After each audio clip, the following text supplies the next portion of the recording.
Welcome back to the series When the Body is Silenced, Episode 3. I'm Dr. Aishwarya, a registered homeopathic physician. Let's get straight to the case story. As always, let's thank the patient for giving consent to share his journey. So, this 64-year-old man came to me with a rare skin condition. He had already undergone a patch test, and the report identified his condition as lichen planus actinicus. The disease had dramatically changed his appearance. The skin on his face, neck, arms, and legs had become intensely dark, almost as if charcoal had been rubbed all over his skin. Along with this discoloration, he was suffering from severe, intolerable itching that was almost impossible to ignore. Watching him struggle with these symptoms was very disturbing.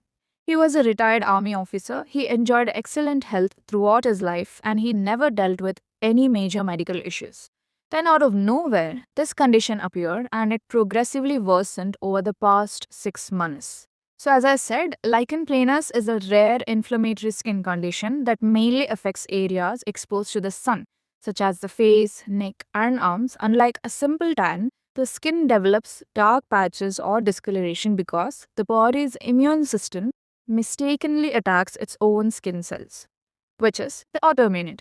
Since I already discussed what is autoimmunity in episode 1, the cancer case, I won't go into the details further. In simple terms, his immune system had started attacking his own skin cells, especially in the areas exposed to sunlight, causing severe itching and progressive darkening of the skin. Because of this, he stopped going out during the day because the sunlight aggravated his symptoms, so he stepped outside only after dark. He couldn't sleep at night due to this intolerable itching. Most nights he barely rested and he spent the day feeling exhausted and trying to get some sleep.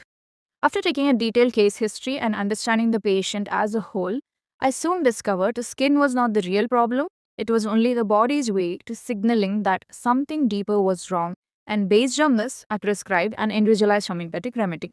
During the first month, I noticed a positive change. The newer, actively inflamed skin lesions, which were deep red in color, began to settle down. The skin texture started returning towards normal, and no new lesions were appearing. But the older areas of pigmentation, those thick, stubborn, dark patches that had accumulated over months, showed only little visible improvement. 3 months into treatment, the progress seemed slow from the patient's perspective. While no new skin damage was happening, the old lesions continued to itch and the dark discoloration remained largely unchanged. His sleep was still disturbed, and understandably, he began to lose confidence in the treatment.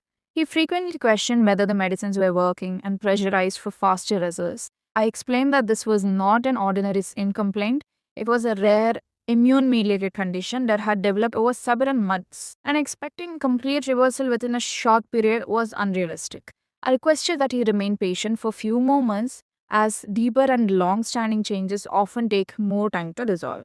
At one point, he asked whether he could use conventional anti inflammatory or steroid based creams to get quick relief. I advised against this as my concern was that even temporary separation of visible symptoms might make it very difficult to assess the underlying disease activity, and the effectiveness of the ongoing treatment would be hampered. I also explained to him the concept of suppression, and he asked me what could happen if the condition was merely controlled superficially or suppressed. I answered honestly, no one can predict that. Every individual's immune system, genetics, and susceptibility are different, so there's no room for any speculative predictions. After that follow up, the patient stopped coming for treatment. Weeks passed, then months. I waited for his next appointment, but he never showed up. For a moment, I considered calling him, but then I reminded myself that every patient has the right to choose the path they feel is best for their good. So I let it be. 3 months went by, then one evening, without any prior appointment, he walked back into my clinic. The moment I saw him, I knew something was wrong. He looked much weaker than before. His energy was gone. The confident posture of a retired army officer had been replaced by visible fatigue. What struck me even more was that his skin, it looked still the same. The dark pigmentation was still there. I asked him what happened, where have you been all these months, and what he told me was definitely shocking for him, perhaps not entirely surprising for me. After discontinuing treatment here with me, he consulted a dermatologist. He was prescribed steroid based creams to control the inflammation and itching. And to be fair, the results were quick. Within 2 weeks, the itching that had tormented him for months had almost completely disappeared. For the first time in a long while, he could sleep peacefully through the night. He slowly started going out during the day again. His daily routine improved, and for a short period, he felt as though he finally got his life back. But there was one thing that hadn't really changed. The dark discoloration of the skin remained, and then slowly another problem began to emerge. Despite sleeping well at night, he started feeling increasingly exhausted during the day. At first, he ignored it. He assumed his body was simply recovering from months of poor sleep, but the fatigue continued to worsen. Week after week, his strength seemed to drain away soon. Even simple daily activities began to feel unusually difficult. Then, about a month later, a major event changed everything. One day, he suddenly collapsed at his home. Since he lived alone and had no family members with him, it was his maid who found him and rushed him to the hospital. After evaluation, he was diagnosed with an acute seizure episode, that is, fits in a layman term, and required emergency treatment. The medical team at the hospital stabilized him, corrected his electrolyte imbalance, including his sodium levels, and monitored him closely. After nearly 2 weeks in the hospital, he was finally discharged. But even after this, recovery was far from easy. The exhaustion was so profound that for almost 2 weeks after returning home, he could barely stand without assistance. A man who had spent most of his life physically active and independent suddenly found himself struggling with the simplest tasks.